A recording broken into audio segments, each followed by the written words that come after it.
ঠাকুর মা স্বামীজিকে সশ্রদ্ধ শত শত কোটি প্রণাম জানিয়ে শুরু করছি ঠাকুর শ্রী শ্রী রামকৃষ্ণের কথামৃতের সামান্য অংশ। জনৈক ভক্তের প্রশ্ন, ঈশ্বর লাভের লক্ষণ কি? বেদে ব্রহ্মজ্ঞানের নানা রকম অবস্থা বর্ণনা আছে। জ্ঞানপথ বড় কঠিন পথ। বিষয় বুদ্ধির কামিনী কাঞ্চনে আসক্তির লেশমাত্র থাকলে জ্ঞান হয় না। এই পথ কলিযুগের পক্ষে নয়। এই সম্বন্ধে বেদে সপ্তভূমির কথা আছে। এই সাতভূমি মনের স্থান।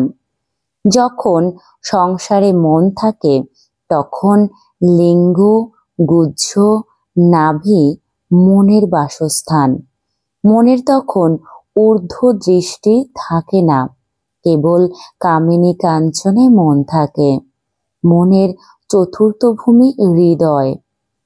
তখন প্রথম চৈতন্য হয়েছে আর চারদিকের জ্যোতি দর্শন হয়। তখন সে ব্যক্তি ঐশ্বরিক জ্যোতি দেখে অবাক হয়ে বলে, এ কি, এ কি? তখন আর নিচের দিকে অর্থাৎ সংসারের দিকে মন যায় না। মনের পঞ্চম ভূমি কণ্ঠ। মোর যার কণ্ঠে উঠেছে তার অবিদ্যা অজ্ঞান সব গিয়ে ঈশ্বরীয় কথা, বই, অন্য কোনো কথা শুনতে বা বলতে ভালো লাগে না। যদি কেউ অন্য কথা বলে সেখান থেকে উঠে যায়। মনের ষষ্ঠ ভূমি কপাল। মন সেখানে গেলে অহর্নিশ ঈশ্বরীয় রূপ দর্শন হয়। তখন একটু আমি থাকে। সে ব্যক্তি সেই নিরুপম রূপ দর্শন করে। উন্মত্ত হয়ে সেই রূপকে স্পর্শ আর আলিঙ্গন করতে চায়, কিন্তু পারে না।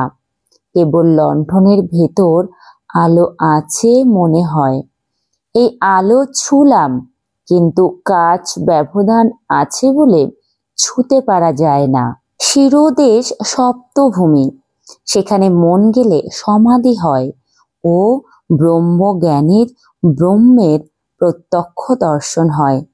কিন্তু সে অবস্থায় শরীর অধিক দিন থাকে না। সর্বদা বেহুশ, কিছু খেতে পারে না, মুখে দুধ দিলে গড়িয়ে যায়। এই ভূমিতে 21 দিনে মৃত্যু। এই ব্রহ্মজ্ঞানীর অবস্থা। তোমাদের ভক্তিপথ। ভক্তিপথ খুব ভালো আর সহজ। ঈশ্বর লাভ হলে বালকের স্বভাব হয়। যে যাকে চিন্তা করে তার সত্তা পায়। ঈশ্বরের স্বভাব বালকের ন্যায়। বালক যেমন খেলাঘর করে, ভাঙে গড়ে, তিনিও সেইরূপ সৃষ্টি স্থিতি প্রলয় করছেন। বালক যেমন কোনো গুণের বশ নয়, তিনিও তেমনি সত্য, রজ, তম 3 গুণের অতীত। তাই পরমহংসেরা 10-5 জন বালক সঙ্গে রাখে স্বভাব আরোপের জন্য।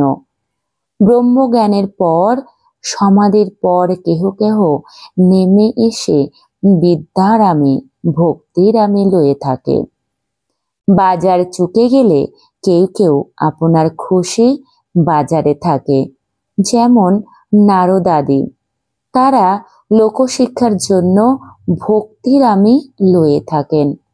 শঙ্করাচার্য লোকশিক্ষার জন্য বিদ্যার আমি রেখেছেন। একটুও আসক্তি থাকলে তাকে পাওয়া যায় না। সুতোর ভেতর একটু আশ থাকলে সূচের ভেতর যাবে না। যিনি ঈশ্বর লাভ করেছেন তার কাম ক্রোধাদি নামমাত্র, যেমন পোড়া দড়ি। দড়ির আকার, কিন্তু ফু দিলে উড়ে যায়। মন আসক্তি শূন্য হলেই তাকে দর্শন হয়। শুদ্ধ মনের যা উঠবে সে তারই বাণী। শুদ্ধ মনও যা, শুদ্ধ বুদ্ধিও তা, শুদ্ধ আত্মাও তা, কেননা তিনি বই আর কেউ শুদ্ধ নাই।